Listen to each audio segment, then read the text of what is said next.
시편 128편 1절로 마지막 절까지 같이 읽습니다.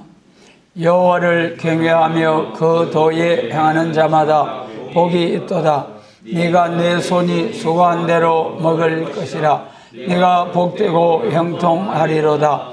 내 집 내실에 있는 내 아내는 결실한 포도나무 같으며 내 상에 둘린 자식은 어린 감람나무 같으리로다. 여호와를 경외하는 자는 이같이 복을 얻으리로다.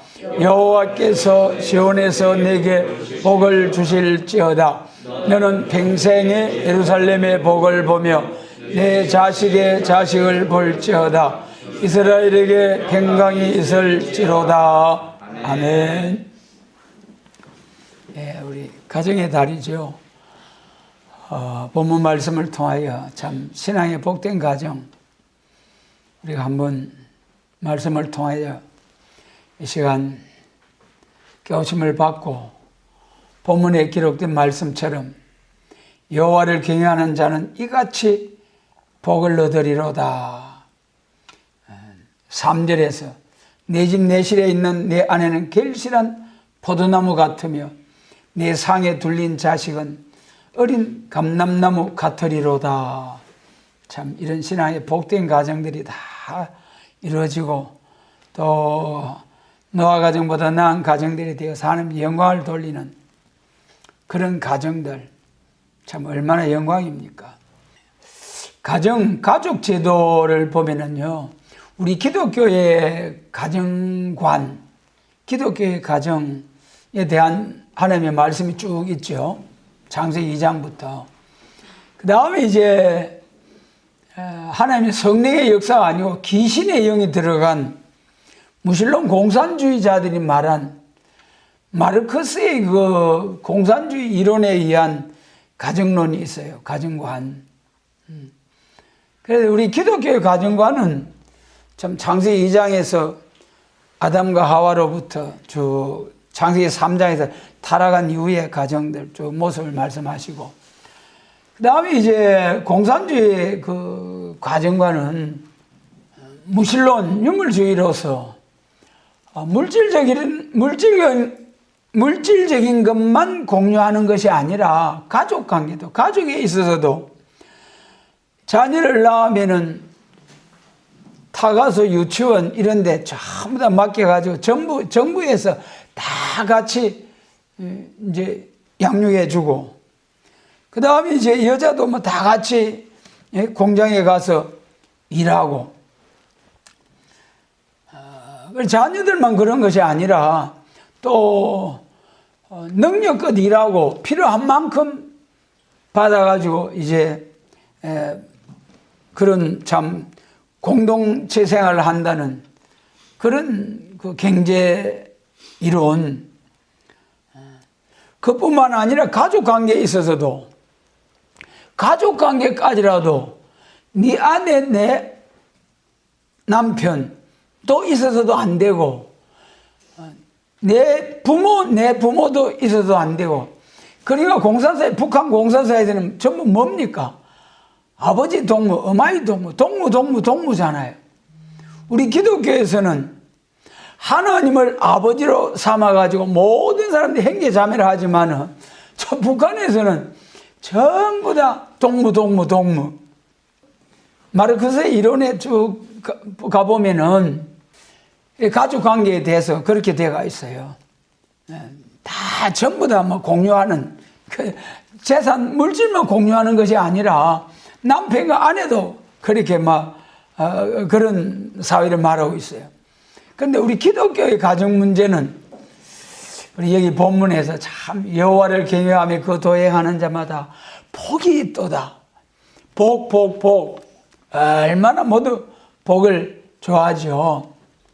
그리고 이제 내 손이 수고한 대로 먹을 것이라. 내가 복되고 형통하리로다.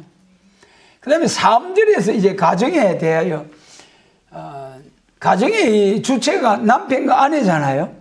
가정의 주체는 남편과 아내. 그 다음에 이제 부모와 자녀 관계. 3절에서 내 집 내실에 있는 내 아내는 결실한 포도나무 같으며 포도나무에 열매가 주렁주렁 맺혀가지고 탐스러운 그런 모습. 내 상에 둘린 자식은 어린 감람나무 같으리로다. 우리 막 감람나무 하면은 막 마음이 설레잖아요. 참, 계시록 11장의 감람나무, 시편 52편의 감람나무, 의외나무, 이런 아름다운 가정을 말씀하시면서 4절에서 여호와를 경외하는 자는 이같이 복을 얻으리로다. 시온에서 내게 복을 주실지어다. 너는 평생의 예루살렘의 복을 보며 내 자식의 자식을 볼지어다. 이스라엘에게 평강이 있을지어로다. 평강이 있을지로다. 참 얼마나 참 복 있는 말씀이죠. 그러면 여기서 우리가 미국에서 이제 한 교수가 한 4대에 걸쳐서, 4대 하면은 한 세대를 30년으로 보면 120년이고 한 40년으로 보면 160년 정도죠. 한 마을에서 두 가정이 비교한 한 150년은 쭉 4대 동안에 내놓은 가정을 쭉 조사를 해봤는가 봐요. 그래서 한 가정은 철저한 기독교 신앙으로 뭉쳐진 가정, 참 아름다운 가정. 그 다음에 또 반면에 다른 한 가정은 같은 말이었지만은 하나님을 믿지 아니하고 술과 또 도박이나 이런 데 빠져가 세상에 흠뻑 빠져가지고 살아가는 그런 가정. 150년이 지난 후에 두 가정을 비교해 볼 때에 참 신실한 기독교 가정, 에드워드라는 가정은 자손의 수를 보니까 1394명이 자손이 심히 참 성경 말씀대로 생육 번성 충만하는 말씀대로 장대게 되었어요. 1394명. 그런데 그 자손 중에서도요, 대학 총장, 교수, 판사, 변호사, 목회자, 이런 엄청난 이런 수의 모두 인물들을 배출하게 되었고, 그 다음에 이제 죽스라는 이 가정의 가문은 같은 기간 동안에 한 600명 정도의 자손이 이제 나오고 했어요. 그런데 그 중에서 불황자, 범죄자, 알코올 중독자, 매춘부 등 문맹자가 그 후손의 절반이 넘는, 그는 얼마나 불행합니까? 참 우리 역사의 주관자 하나님의 자녀로서 하나님의 은혜 아래에서 가정을 이루고 신앙 아래에서 자녀를 양육하고 얼마나 복된 일이라는 것을 우리가 알 수가 있습니다. 그러면 여기서 우리가 이제 참 기독교적인 가정에 대해서 한번 살펴보겠습니다. 우리 우선 창세기 2장 18절 같이 읽습니다. 여호와 하나님이 가라사대 사람이 독재하는 것이 좋지 못하니 내가 그를 위하여 돕는 베풀이를 지으리라 하시니라. 이것이 가정의 시작이잖아요. 동방 에덴의 새 가정. 그래서 이제 아담이 독재하는 것이 좋지 못한 것을 아시고 잠들었을 때 갈비뼈를 쑥 빼가지고 살로 탁 채우시고 그래가지고 아름다운 하와를 만들어가지고 아담에게로 이끌어오시냐. 어이구, 뼈 중에 뼈요 살 중에 살이로다. 그래가지고 둘이 한 몸을 이룰지로다. 둘이지만 하나라고 하셨어요. 남편과 아내의 관계가. 요한일서 5장 8절에서는 물과 성령과 피라 셋이 합하여 하나이니라. 삼위일체. 아니 셋이면 셋이지. 셋이 합했는데 어찌 하나가 되노. 그게 하나님의 신비잖아요. 하나님의 신비. 남편과 아내가 둘인데, 둘이면 둘이지, 둘인데 어찌 하나라 가노? 창세기 2장 거짓말 아니가 말이야. 그러나 그것이 오묘한 하나님의 신비, 진리. 예. 그 비밀을 알고 보면은 엄청난 은혜가 되죠. 가정을 이루게 됐죠. 아담과 하와가. 그런데 이제 문제가 생겨버렸어요. 창세기 3장 6절에 가면 어떻게 됐습니까?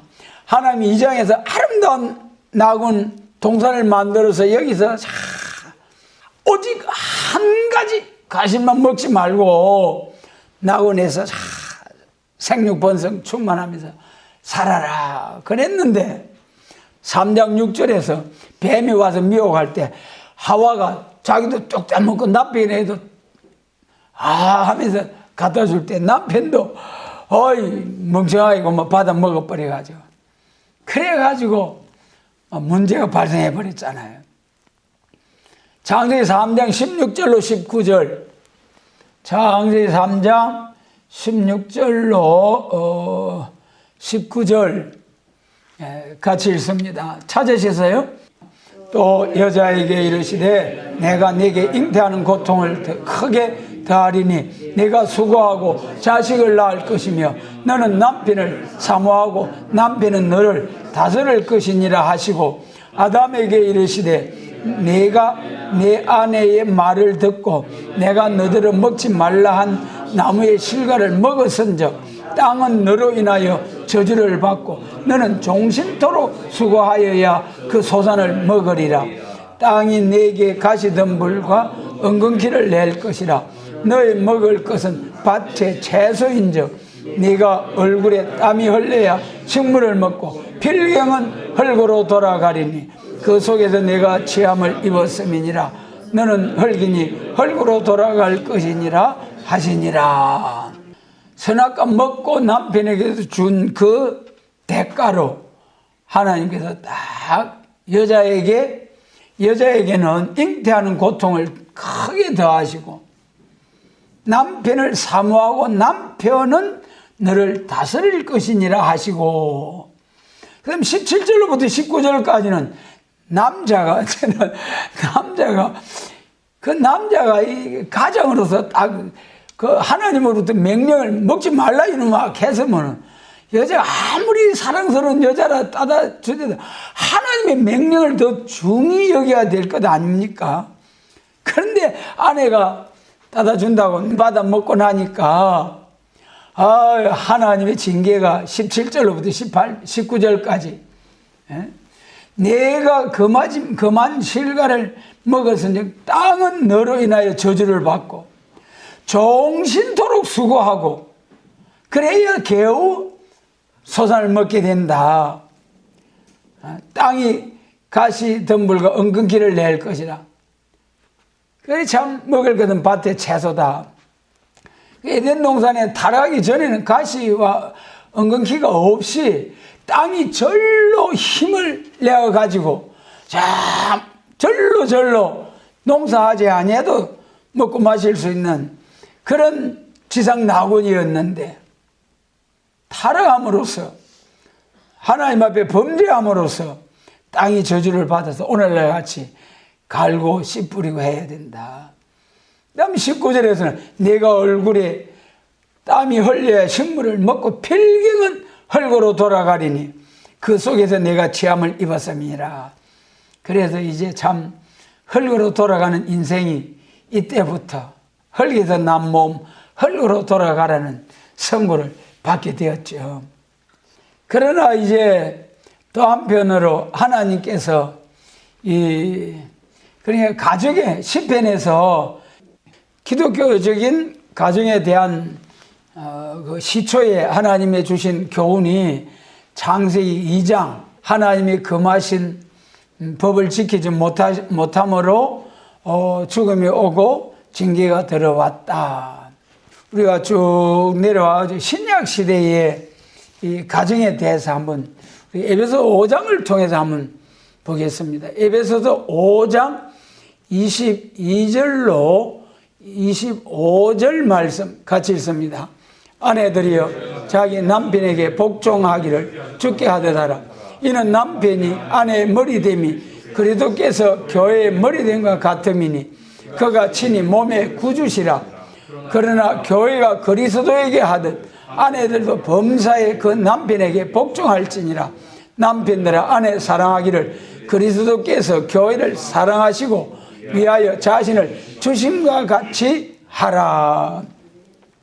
창세기 3장에서는 16절 한 절 아내에게 대한 말씀이고 17, 18, 19절은 남편에게 대한 교훈인데 여기서는 아내에 대한 교훈이 22절로부터 24절까지 말씀이고 25절에서 남편들아 하면서 주시는 교훈이네요.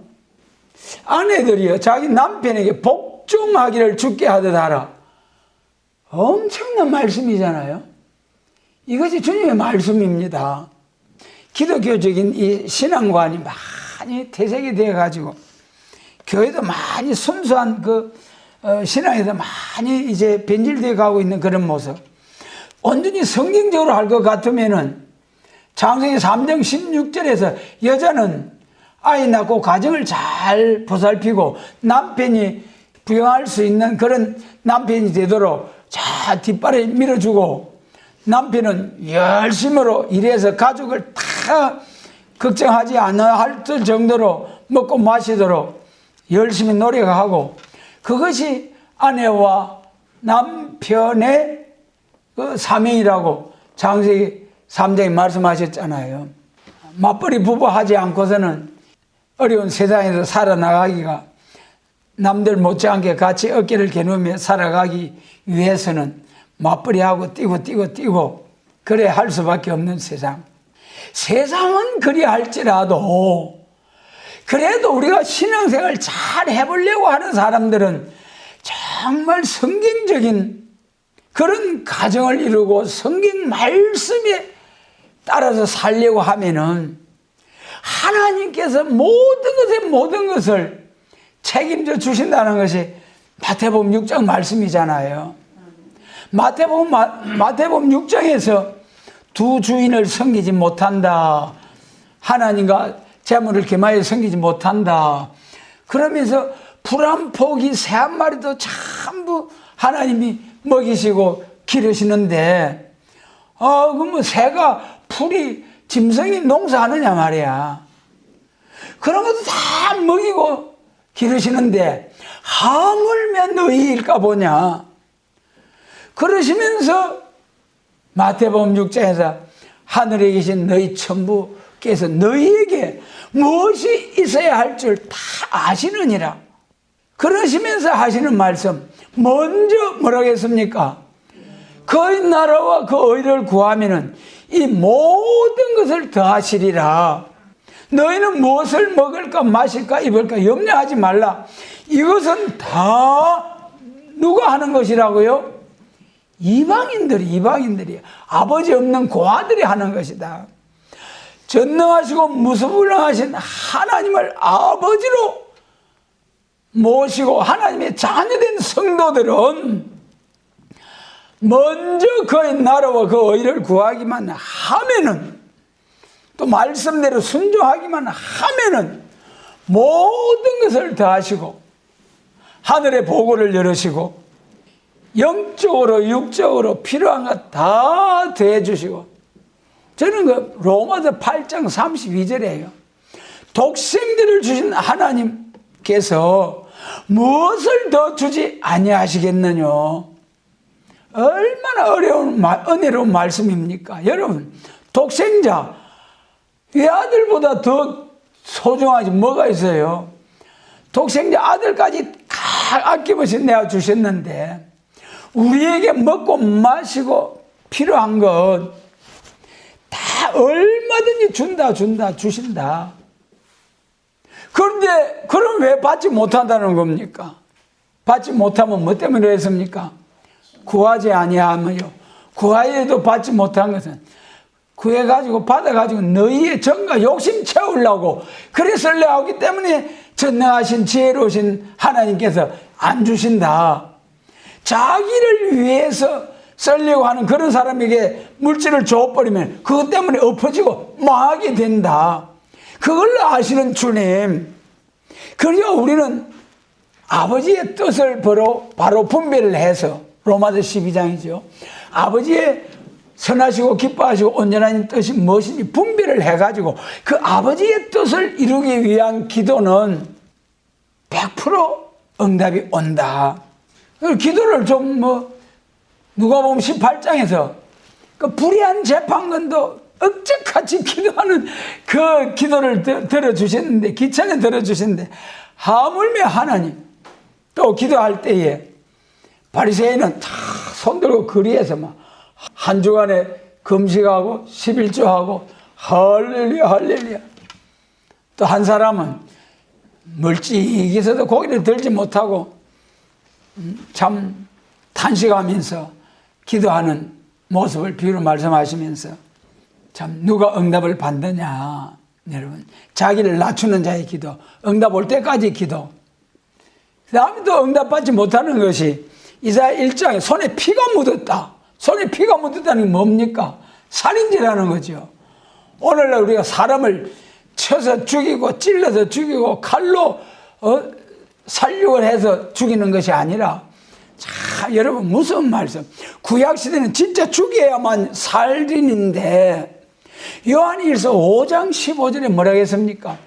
행위를 미워하는 것은 살인하는 죄다. 음욕을 품는 자, 간음하는 자, 행위를 미워하는 자, 살인자. 탐욕은 우상숭배, 탐심은 우상숭배. 여러분, 율법을 폐하러 온 것이 아니라 완전케 온전케 하러 오신 예수님. 여자의 아내의, 가정에서 아내의 사명은 남편에게 복종하라. 순종과 복종의 차이가 뭡니까?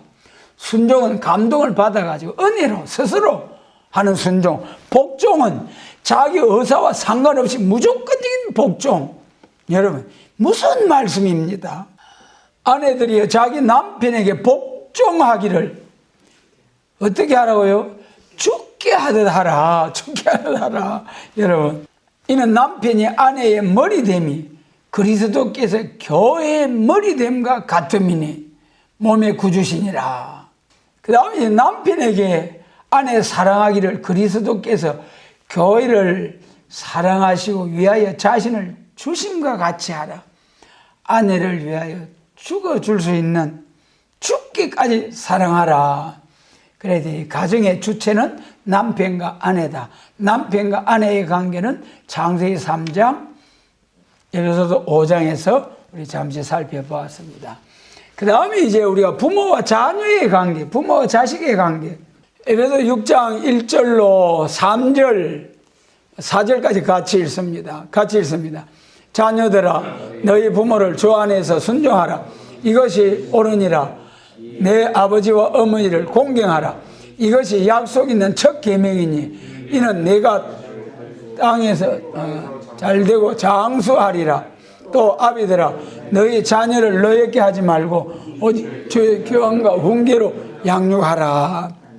부모와 자녀의 관계는 참 중요하잖아요. 여러분, 은혜로 부모와 자녀가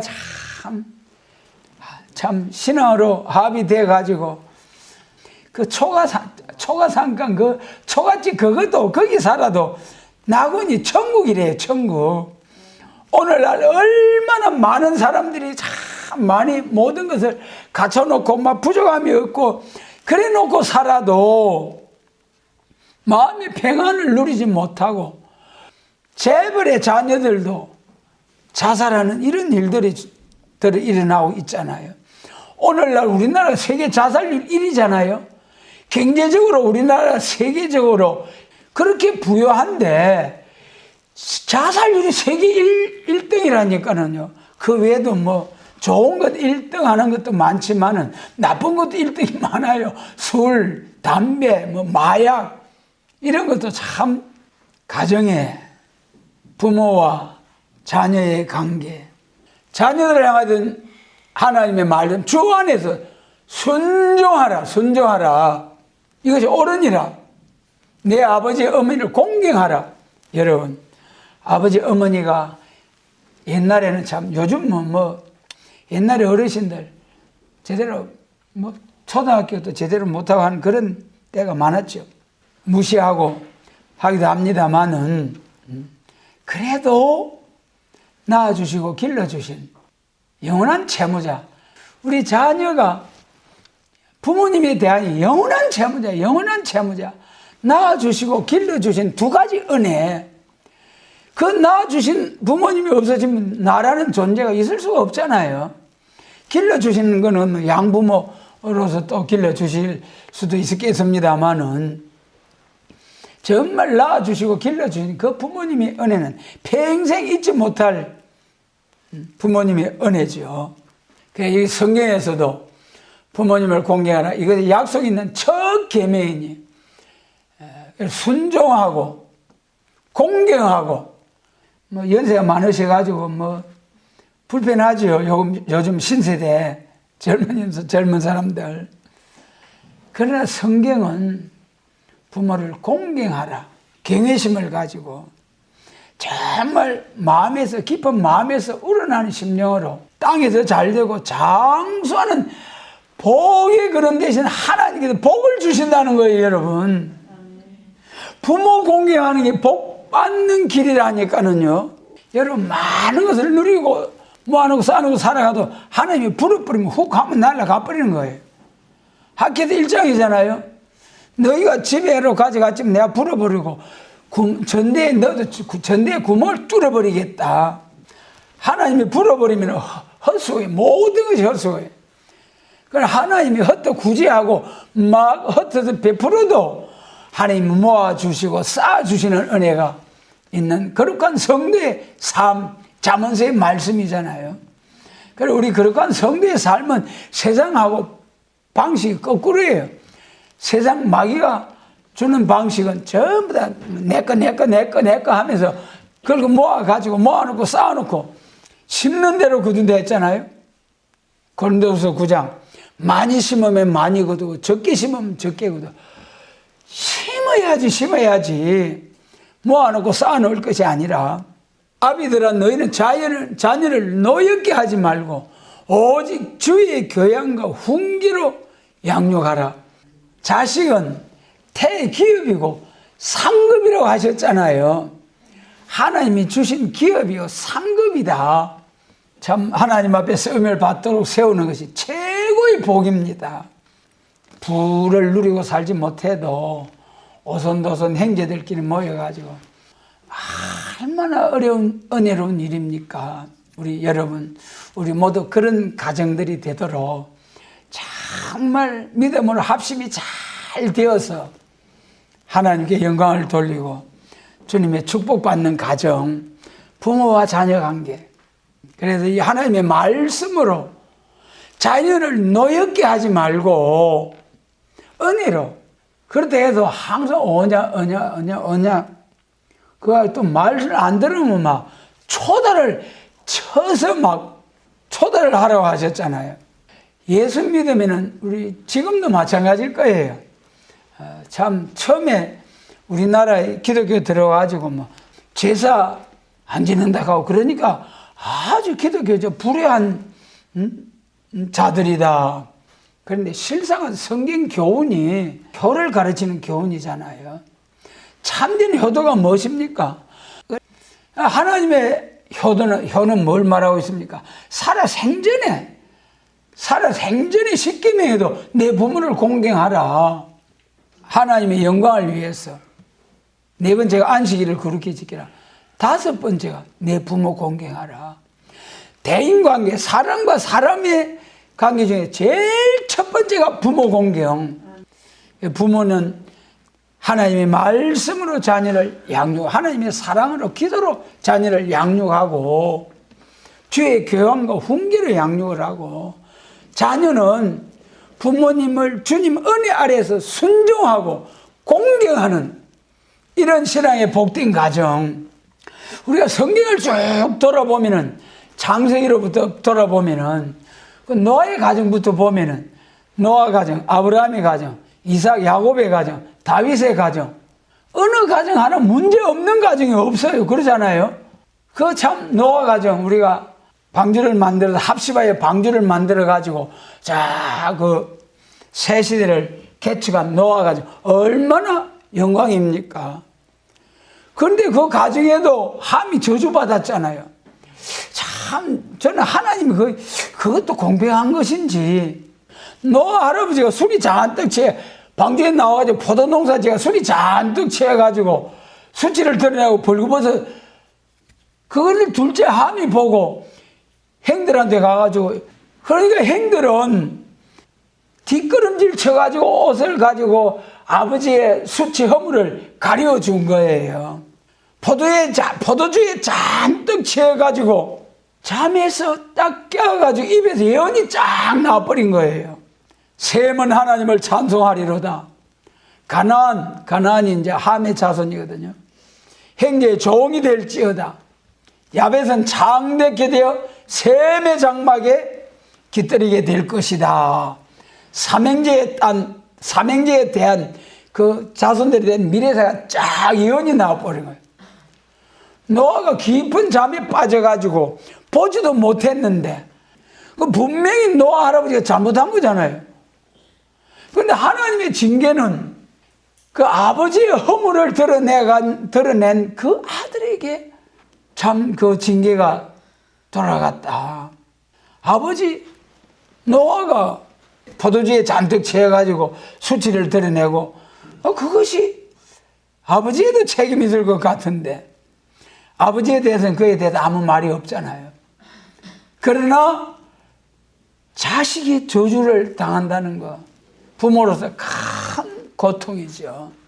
아브라함의 가정도 이스마엘이 나가지고 막 얼마나 지금까지 이스마엘의 후손들이 얼마나 이삭의 후손들을 괴롭히고 있잖아요. 이삭의 가정도 에서와 야곱의 12아들들도 얼마나 싸웠습니까? 그 막 요셉을 죽여버리려고. 그런데 진짜 복 있는 가정, 사무엘의 가정도 복 있죠. 참, 그런데 그 자손들의 아들들에 대해서는 그것도 교육이 잘못됐죠.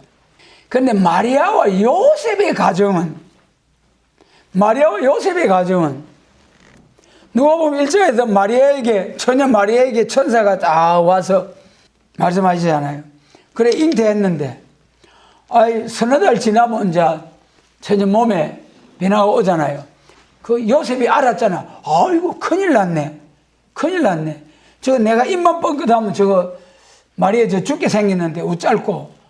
그래가지고 깊이 생각할 때에 그렇게 이 마리아와 요셉도 사이가 안 좋았는지 세상에 하나님께서 천사를 통해서 자기에게 그래 했으면은 그거 오손도손 이야기도 잘하고 그랬으면은 어지간하면 요셉한테 그걸 이야기를 해야지 말이지. 안 그렇습니까? 그 사이가 안 좋았는가 봐요. 어찌 보면은. 예?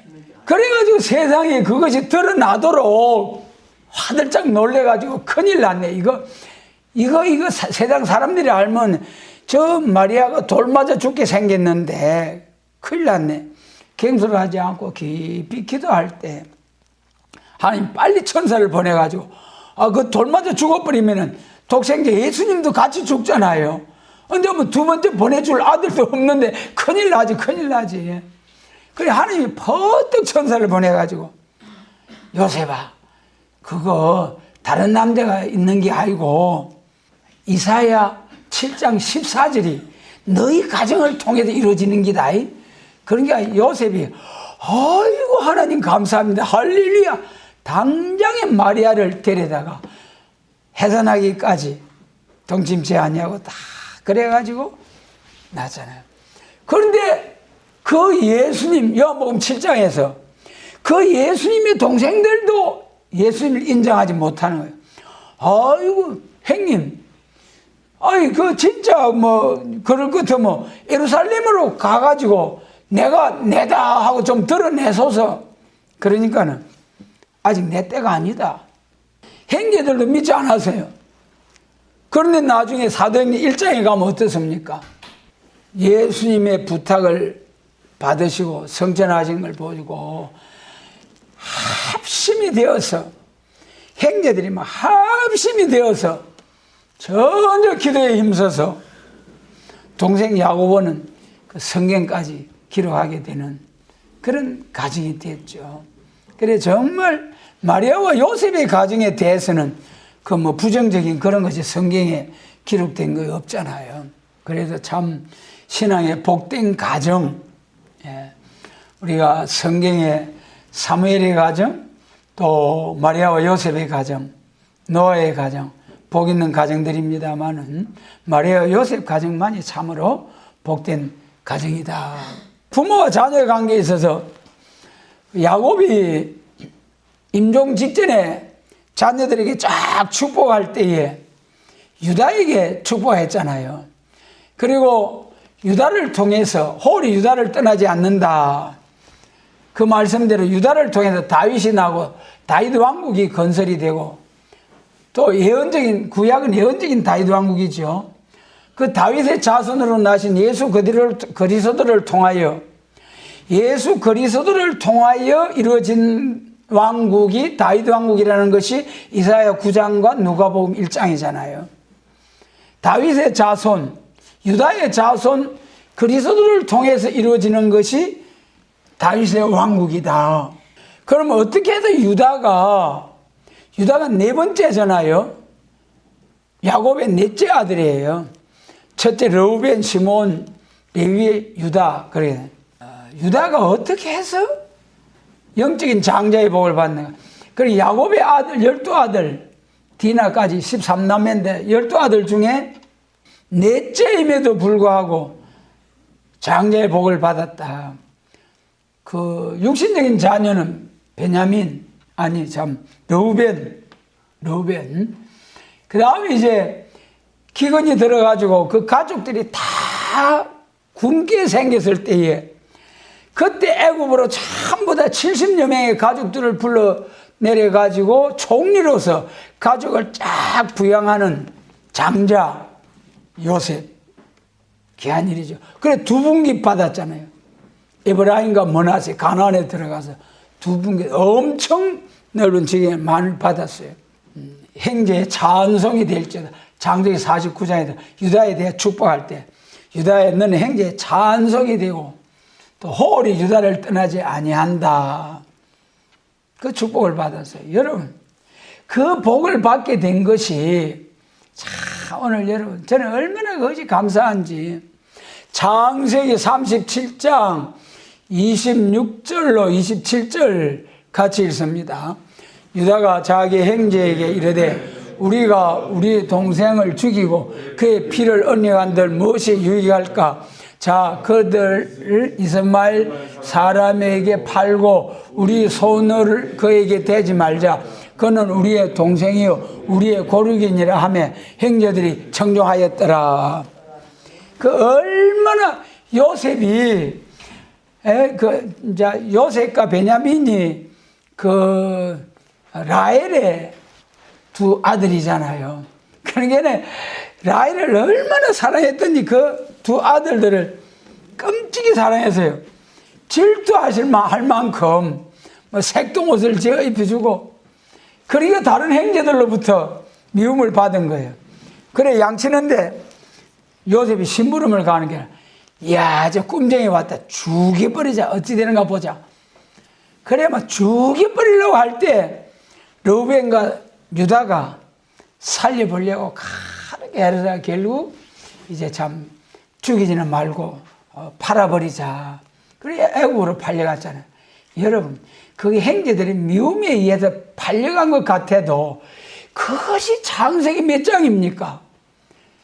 창세기 15장에 이방에 객이 되어 400년 동안 나그네 되었다가 다시 돌아온다. 그 아브라함에게 약속하니 그 언약이 그대로 이루어지는 거예요, 여러분. 그때 그 팔아 제껴버린 형제들과 요셉이 이거 창세기 15장을 이제 이렇게 이루어야지. 그렇게 아니한 거잖아요. 그냥 우리의 삶 속에서 살아가는데 하나님의 말씀이 이루어지고 그대로 인도해 가시는 하나님. 정말 형제를 살리고자 하는 그런 유다의 형제 사랑. 그 다음 창세기 44장 31절 같이 읽습니다. 아비의 생명과 아이의 생명이 서로 결탁되었거늘 이제 내가 주의 종 우리 아비에게 돌아갈 때에 아이가 우리와 함께하지 아니하면 아비가 그 아이의 없음을 보고 죽으리니 이같이 되면 종들이 주의 종 우리 아비의 흰머리로 슬피 엄부로 내려가게 하려 함이니이다. 무슨 내용이냐 하면은 기근이 들어가지고 양식사로 가고 두 번째 양식사로 갔잖아요. 요셉이 자기 형제 드린 것을 숨기고 총리로서 그래 베냐민을 데려오라 해가지고 그래 베냐민 쌀자리에다가 또 그 뭐 자기 물건을 넣어가지고 그래가지고 또 가락해놓고 또 쫓아가도 그걸 열한 별이 자기를 향하여 절하더라. 그 말씀처럼 얼마나 두려웠겠습니까? 베냐민의 자루에서 그 잔이 나왔어요. 그러니까 너희는 다 양식을 가지고 올라가고 이 베냐민만 여기 내가 가둬둬야 되겠다. 그때 유다가 그 요셉에게 간청한 내용이잖아요. 아비의 생명과 이 아이의 생명이 서로 결탁되었거늘. 그러니까 이 야곱이 이 베냐민을 얼마나 끔찍히 생각했는지. 이 아이 안 올라가면 우리 아버지 죽습니다요. 이 아버지하고 아들하고 생명이 하나 똑같아 죽습니다요. 뭐 그러면서 살살 빌어가지고 그래가지고 결국 거기서 내가 요셉입니다 형님들이요. 그래가지고 이제 왕의 둘이를 보내고 그래가지고 잘 올리 보내가지고 가족들을 기근을 면하게 하시고 그것이 이제 참 400년 동안 핍박을 받는다는 말씀대로 430년의 세월 애굽에서 지나고 그래가지고 마지막 출애굽할 때는 얼마나 고통을 당했습니까? 형제 사랑, 부모님 공경, 우리 가정에서 부모 가족 관계, 부모와 형제 관계 참으로 우리가 유다와 같이 부모님을 뜨겁게 사랑하고 공경하고 형제를 뜨겁게 사랑할 수 있는 은혜. 마지막으로 우리 누가복음 17장 말씀에 보면은요. 자, 우리가 지금 모두 말세라고 하잖아요. 예수님의 재림하실 때의 가정의 문제, 가정마다 다 차이가 있겠습니다만은 우리 주님께서 딱 재림하실 때에 노아의 가정과 롯의 가정을 들어서 말씀을 하셨습니다. 인자의 때도 그러하리라. 노아가 방주에 들어가던 날까지 사람들이 먹고 마시고 장가가 시리가 홍수가 나서 저희를 다 멸하였다.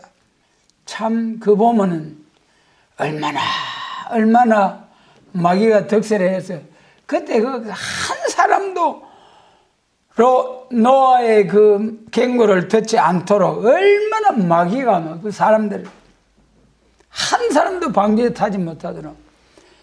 그런데 또 한편으로는 덩치, 코끼리, 사자, 호랑이, 뭐 또 짐승들 막 전부 다 새들, 짐승들 그건 노아 가족들이 그게 쫓아다니면서 잡아다가 방주에 넣으려고 해서 뭐 도무지 불가하잖아요. 방주가 딱 완성되니까 하나님께서 짐승들을 절로 딱 보내주셨습니다. 할렐루야. 네. 여러분 우리도 말씀의 성전 방주와 같은 두 번째 비둘기 같은 성령이 임함으로 감람나무 순에 감람 새순을 두 번째 비둘기가 물고 들어온 것처럼 두 번째 비둘기 같은 성령의 역사가 임함으로 순의 종들이 일어나가지고 말씀의 성전이 완전히 여러분 얼굴에 해와 같이 빛나는 종 한 말씀 가감없이 계시록 22장과 같이 가감없이 증거하는 이런 종들이 일어나는 말씀의 성전 여러분 이러한 성전이 딱 이루어지기만 하면은 여러분 무디기로 그때가 이사야 60장이잖아요. 와 하나님이 너희와 함께 하시는 우리도 같이 가겠노라 하면서 막 엄청 하면서 무리가 모여온다는 거예요. 저 아수르에서 애굽에서 이스라엘이여, 아수르여, 애굽이여 다 하나가 되어서 택한 자들이 하나님의 영광을 돌 날이 온다. 노아가 방주를 딱 예배하니까 하나님이 짐승들을 절로 그 큰 놈에서부터 작은 놈까지 날라드는 새를 갖다가 어떻게 잡아다가 방주 안에다가 갖다 넣을 깁니까? 여러분, 오늘 우리가 말씀의 성전을 이루는 일에 해산의 수고를 다하는 우리 모두가 되자고요. 해산의 수고를 다하는. 여기서 노아의 가정, 우리가 창세기 6장부터 9장까지 그 노아 홍수의 사건을 돌아볼 때에 노아는 당시에 의인이었더라. 여러분, 세상이 다 폐괴하고 다 참 엄난하고, 그래도 하나님께서 혼혈 금지법을 주셨는데 그래도 감당을 못하니까 싹 썰어버려야 되겠다. 방주법을 주셨죠. 그래가지고 세상에 높이가 3층이고 길이가 한 135m, 한 140m 정도 되고 4,500여 년 전에 그런 길이가 135m, 높이가 3층 그런 배를 만들려고 했을 때 얼마나 힘들었겠습니까? 얼마나. 그런데 그 배를 만들려고 하면은 그거는 또 하나님이 홍수로 썰어버린다 하니까 배를 만들어도 보통 우리 배는 바닷가에 만들잖아요. 그런데 그 바닷가에 만들 필요도 없잖아요. 또 노를 가고 젓고 하는 그런 것도 필요 없잖아요. 그래가지고 두루뭉실하게 그리 배를 만드는데 나무가 많이 있는, 만들기 좋은 그런 산중턱에다가 배를 만들었다고 할 수 있지 않겠어요? 그러니까 얼마나 비방거리가 됐겠느냐고요. 오늘날까지 그런 홍수로도 심판한 역사가 없는데 물로 세상을 썰어버린다 하면서 산 위에서 배를 짓는다는 걸 생각할 때 얼마나 조롱거리가 됐겠습니까? 그것이 오늘날 인자의 임함은 노아 때와 같다. 싹 썰어버리고 새로운 시대를 개척하겠다. 베드로후서 3장에서 그때는 물로서 세상을 심판했지만 이제 또 한 번 불로서 세상을 심판하기 위하여 간수한 바 되었느니라. 여러분, 계시록 7장 1절과 같이 땅과 바다가 피해를 당할 수밖에 없는 무력 준비가 다 지금 완비가 됐잖아요. 지금 세계 모든 나라들이 간직하고 있는 핵 무기가 한순간에 번쩍하면 세계 80억, 몇억 되는 이 인류들만 사람만 죽이려면 수십 번을 못 살아.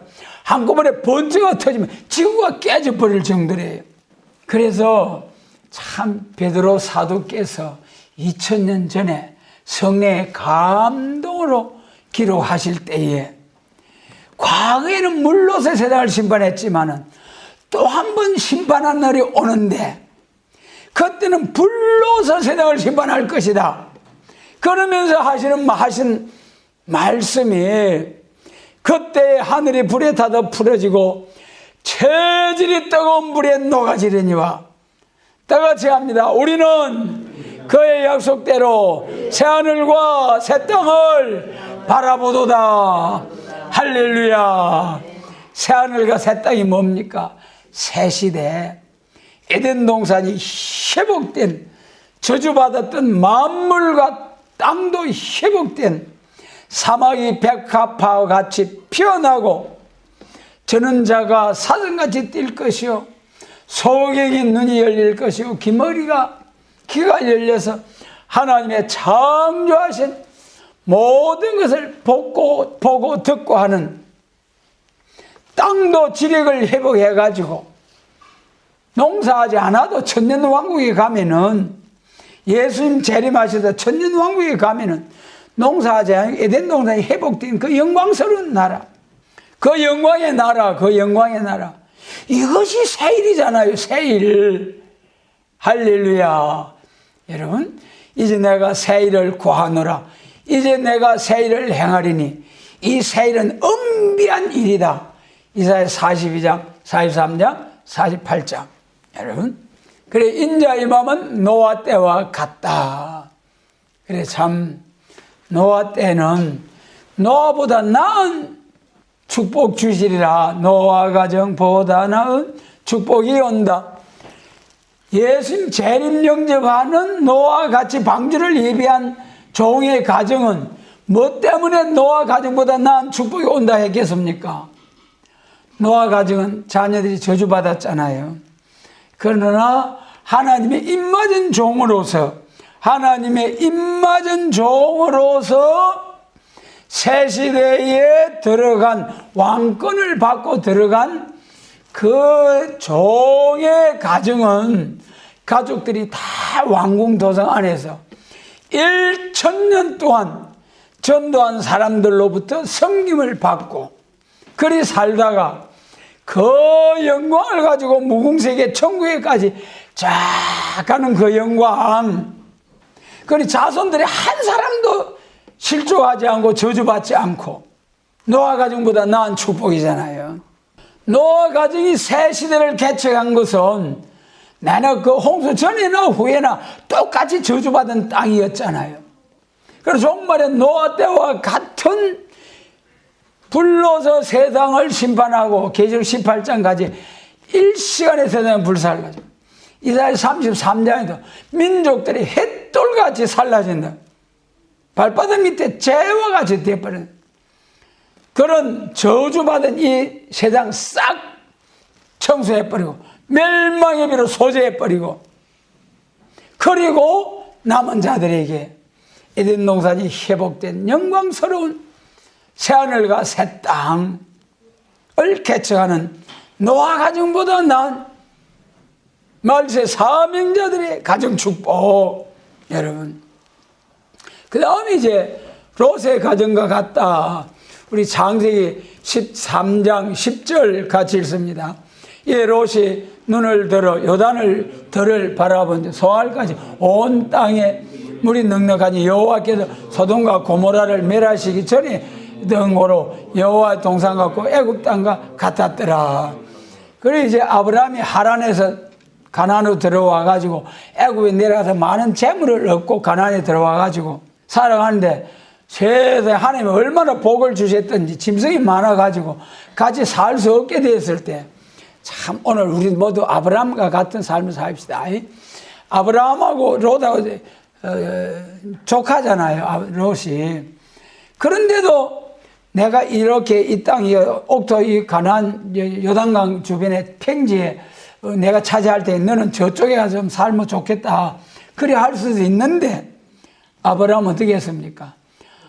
네가 뭐 원하는 대로 아무데나 네가 먼저 차지해라. 그럼 나는 네가 우하면 나 좌하고 네가 좌하면 나 우하리라.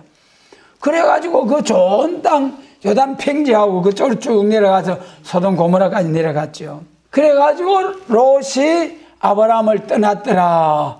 그 다음에 하나님이 아브라함에게 찾아오셨어요. 아브라함아, 내 눈을 들어 동서남북을 봐라. 이 모든 걸 너에게 주겠다. 롯에게 양보했는데 하나님은 그것까지 전부 다 나중에 다 내 자손에게 주겠다. 아브라함에 찾아오신 하나님. 그 양보할 때에 그렇게 다 모든 동서남북 다 주겠다. 다 주겠다. 그래가지고 롯과 아브라함이 갈라섰잖아요. 19장, 창세기 19장 26절입니다. 롯의 아내는 뒤를 돌아본 거로 소금 기둥이 되었더라. 참 큰 사건이죠. 그래서 이 롯의 가정이 소돔성에는 나가자 하늘에서 불벼락이 떨어졌는데 불비가 쏟아졌는데 그때 롯의 아내가 뭐 때문에 돌아봤는지 어떻게 죽는가 보자 그랬는지 아니 모아놓고 쌓아놓은 것이 아까워서 뒤를 돌아봤는지 성경에는 없습니다만은 뒤를 돌아보지 말라는 경고 아니겠어요? 오늘 우리가 뒤를 돌아보지 말고 앞만 바라보고 새 시대만 바라보고 전진 반열 따라 전진하는 우리의 가정들, 여러분. 그래서 이 롯을 통해서 아내는 소금기둥이 되어버리고 두 딸과 함께 소알성으로 도망갔다가 또 이제 산중으로 또 도망갔죠. 거기서 두 딸 사이에서 난 아들이 누굽니까? 모압과 암몬. 모압과 암몬은 나중에 여호와의 총회에 들어오지 못하리라 그랬어요. 들어오지 못하리라. 왜 그랬습니까? 그 암몬 가나안에서 참 애굽에서 400년의 힘든 세월을 마치고 가나안에 들어가는데 그 길을 막아놓고 거짓 선지 발람을 불러다가 저주하게 한 것이 모압 왕 발락이잖아요. 그것 때문에 영원히 저주를 받게 된. 오늘날 이 발락이 누굽니까? 오늘날 발람이 누굽니까? 오늘날 약속의 땅, 축복의 땅, 가나안을 향해서 나아가는 교회가 무슨 교회냐 말이에요. 우리가 약속의 땅, 축복의 땅, 천년왕국, 진짜 가나안, 젖과 꿀이 흐르는 가나안 땅, 새 시대를 향하여 나아가는 이 영광스러운 교회를 향하여 딱 막아놓고 정죄하고 함부로 정죄하는 이런 자들이 모압이요 발람이다. 그래서 참 오늘날 함부로 이 세일의 말씀에 대해서 이러쿵 저러쿵 가타부타 하는 자들이 회개하지 않으면 받을 화가 크다는 거예요. 주여 주여 하다가 666표 받아서 불못에 들어가는 역사이다.